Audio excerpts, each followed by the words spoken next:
Introducing YouTube memberships, a fun way to support the channel while getting some exclusive perks.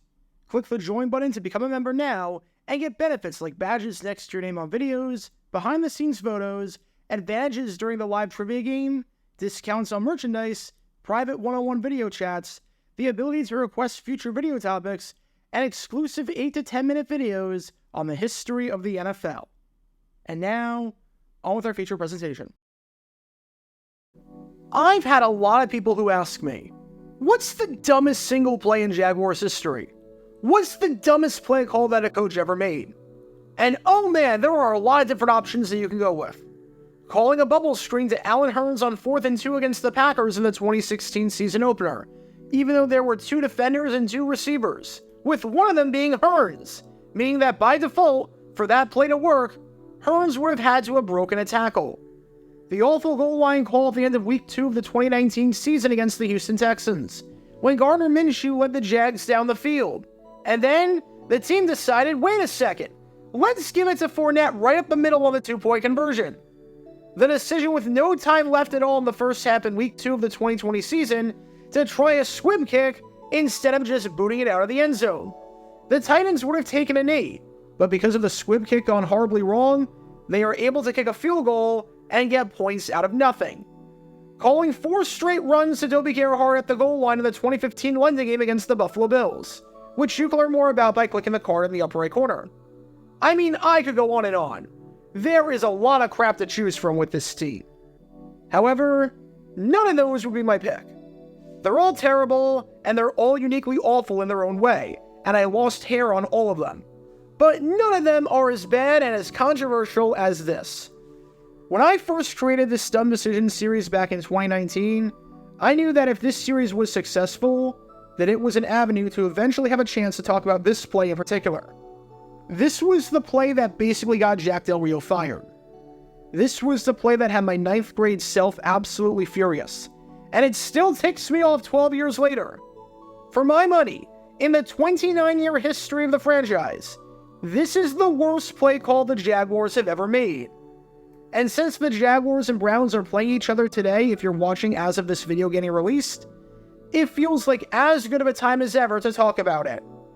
Because we need to talk about the ending to this game, and the dumbest play I've ever seen the Jaguars pull off. November 20th, 2011. It's Week 11 of the NFL season, and we've got an AFC battle on our hands up in Cleveland, between the Jacksonville Jaguars and the Cleveland Browns. The Jaguars need to win this game to save their season, I'll put it that way. The Jags got off to a horrible start, losing 5 of their first 6 games, having maybe the worst wide receiving unit of all time to the point where by the end of the season, Chaston West was the best receiver on that team. A man who would never play in the NFL after that season and had 163 career receiving yards. I'm not kidding, he was the best receiver we had. And having Blaine Gabbert go from the 3rd stringer to the starter in a matter of 10 days, despite clearly not being ready. But as bad as this is, you're not out of it at 3-6. It's not good by any means, and if you lose another game and fall to 3-7, your season is shot. But if you win this game and get to 4-6, that's not necessarily the worst spot to be. Win this game, and you keep your season alive. Lose this one, though, and heads are going to roll. And with the Browns up 14-10 with 3 seconds left, the Jaguars have the ball at the 1-yard line. It's a super close game, and obviously, there is time for one play and one play only, so the clock is not an issue. The entire game hinges on this play. Unless there's a penalty or something, the game is guaranteed to end on this day. Find the end zone, and you keep your season alive. Don't find the end zone, and your season is done. One play from the one for all the marbles. You have Maurice Jones-Drew at running back, as in the franchise centerpiece, the man who scored your only touchdown earlier in the game, the man who is the best runner in football at this very moment, and the man that cannot be stopped. You also have Blaine Gabbert at quarterback, as in the man who would finish the season with a passer rating of 65.4, which was 34th in the league out of 34 qualified quarterbacks, below guys like Christian Ponder, John Skelton, and Curtis Painter, and the man who completed less than 51% of his passes. posting the second worst completion percentage in football amongst all qualified quarterbacks, only ahead of Tim Tebow. Season on the line. Your job is on the line. From a yard out, Maurice Jones-Drew or Blaine Gabbert? Which one do you think any sane person would pick? Now, which one do you think Jack del Rio picked? And here it is. Gabbert, incomplete. The Browns win. Welcome to Dumb Decisions. Before I break down what happened here, this whole series is about taking an in-depth look at decisions made during games that were clearly awful from the start. This isn't something to look bad in hindsight. Rather, this is something to look awful almost immediately. These are moves where your gut instinct tells you right away that there is no way this can possibly work. And sure enough, your gut instinct was smarter than that of an NFL head coach. And for this one, we're taking a look at the mind of Jacksonville Jaguars head coach Jack del Rio. If you want to talk about coaches that could take you to the hump but could never get you over, Del Rio was that guy. His time in Jacksonville is wildly overrated, and the only reason some look back on it fondly today was because the decade afterwards was nothing short of misery. Jack del Rio looks like Bill Walsh compared to Gus Bradley, and looks like Bill Belichick compared to Urban Meyer. But in reality, this guy was the king of collapses in the second half of the season. Look at 2004, 2006, 2009, and 2010 as examples of the Jaguars being right in the thick of things and then just completely falling apart down the stretch, like Cliff Kingsbury. The amount of second half leads that the Jaguars blew or were on the verge of blowing in 2010 made me want to pull my hair out. And the 2011 season, with his atrocious handling of the quarterback situation with the luncheon, as well as how he handled the Byron Leftwich-David Garror controversy in 2007, was awful and unprofessional. I never liked the guy. I didn't like him back in 2005 when he named Byron Leftwich the starter over David Garror for the wildcard game, which you can learn more about by clicking the card in the upper right corner, and I didn't like him in 2011. But this was the move that sealed his fate.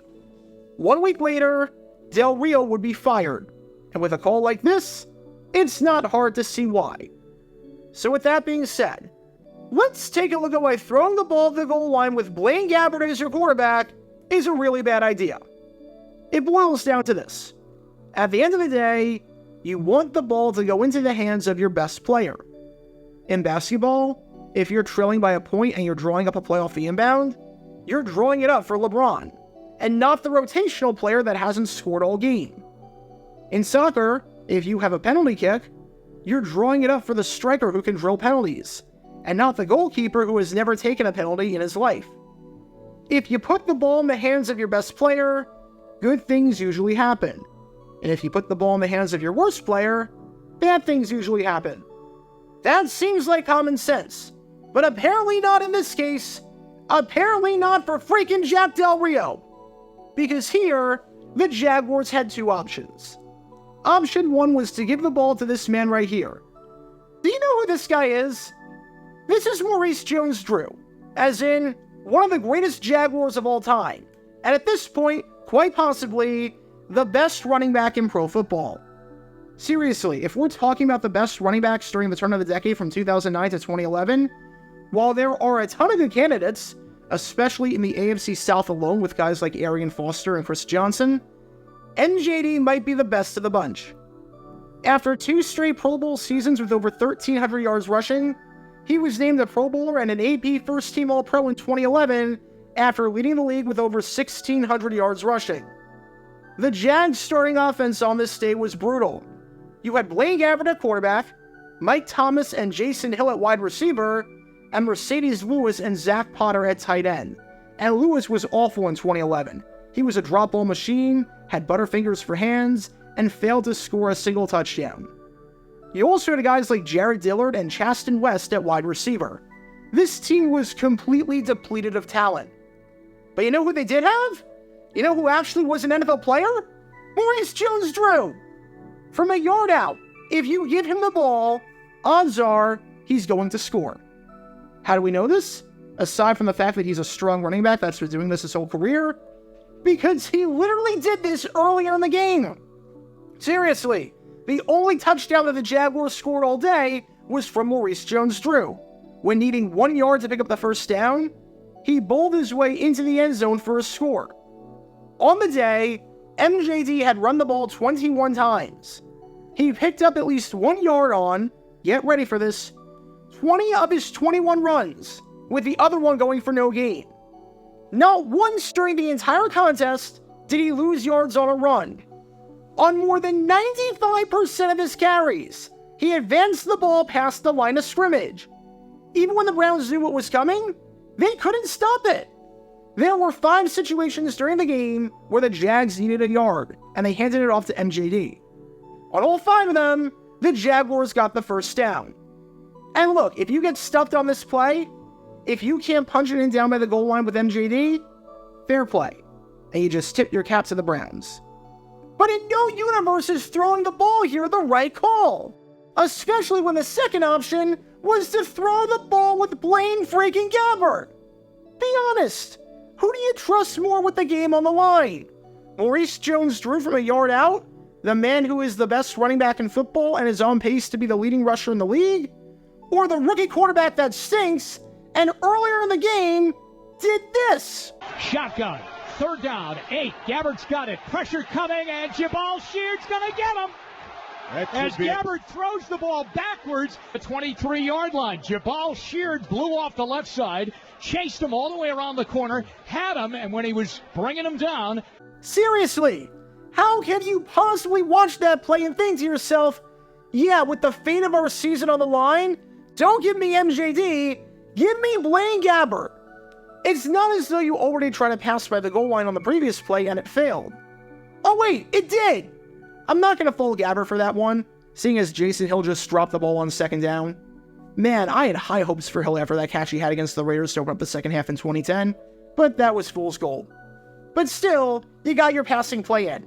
It didn't work. You have a bulldozer of a running back. Give it to him. But you're going to use the awful quarterback instead? And better yet, you're going to drop a play where the goal is to get Mike Thomas open? As in, the 5'8" wide receiver, so he's not winning any jump balls or out-muscling anyone for the football. As in, the wide receiver that you're probably taller than just by virtue of watching this video. Look, Thomas will always hold a special place in my heart for the Hail Mary. But aside from the fact that he just became awful after signing that contract extension at the start of the 2011 season, to the point where the Jags had to offload him to the Lions for nothing 1 year later, his skill set has never been that. His skill set has been bubble screens and design plays to feed him the ball, not trying to create space in tight coverage. Again, you opted against a run by Maurice Jones-Drew so you could have your awful rookie quarterback, who may I remind you, threw a pass 15 yards backwards earlier in the game, try and find a 5'8" wide receiver who's not very good, one play after trying a pass and having it fail. Make it make sense, I beg of you. Now after the game, Jack del Rio didn't really speak much about that final play, refusing to blame anyone involved. But one writer for the Associated Press wrote on the sequence what everyone was thinking by saying, "Many believe that the Jaguars should have put the ball in the hands of their best offensive playmaker, running back Maurice Jones-Drew, with the game on the line." Yeah, I agree. I think we all agree. Heck, when the announcers on CBS are questioning how stupid your play call was, that's when you know. You gotta give it to Maurice Jones-Drew. He's run so well, they've had no answer. He's so strong, you have 2 yards to get. He's the best player on the field, and you don't give him the football. Just a baffling and infuriating decision by Jack del Rio and company on so many levels. Truly, one of the worst I've seen. Maybe the worst I've seen in my years of being a Jaguars fan. And I've been around the block. And like I said before, in the game between these two teams behind me right here, that final play really was the end of an era. 1 week later, Wayne Weaver would pass on ownership to Shad Khan, and Jack del Rio would be relieved of his duties as the head coach. So for all intents and purposes, this was his final moment. This was Del Rio's lasting legacy, being the head coach for the dumbest play in franchise history, where from the 1 yard line, you gave the ball to Blaine Gabbert and Mike Thomas instead of Maurice Jones-Drew. I don't know what it is with Jags-Browns games, but between the Tim Couch Hail Mary in 2002, Bottlegate in 2001, which you can learn more about by clicking the card in the upper right corner. And this, Browns-Jags games give a ton of unnecessary drama, and it's not good for my heart. And this game in particular was really not good for it. So what do we learn from all of this? If you have two options in terms of who should get the ball, and one option puts it in the hands of someone who's hot, and the other option puts it in the hands of someone who's not, then give it to the hot hand. If one option gives it to a good player, and one option gives it to a bad player, then give it to the good player. If one option has a higher chance at working than the second option, and that higher chance option also involves the better player, then do that. And if you're seriously torn between giving the ball to Maurice Jones-Drew or Blaine Gabbert / Mike Thomas, then maybe it's time to find another profession, because your days in this league are numbered with idiotic calls like that. It's a decision that was dumb at the time, and is still just as dumb 12 years later. And it's a decision that I've still not forgiven Jack del Rio for. 9th grade me does not forget. Because when all of these elements are in play, you can't exactly be surprised when this play backfires. Talk about a dumb decision. Get your official Jaguar Gear 9 merchandise by going to jj9shop.com, and be sure to like and subscribe, as it really helps the channel out a lot. Join me every Wednesday night where we'll play NFL Trivia for cash prizes at 9 p.m. Eastern over on Twitch. To learn more about the history of college football, subscribe to Jaguar Gator 8. To learn more about the history of Major League Baseball, subscribe to Jaguar Gator 7. Also, special thanks to all of our Patreon supporters for helping out the channel. Your support is greatly appreciated. See how you can become a patron and request future video topics in the description below.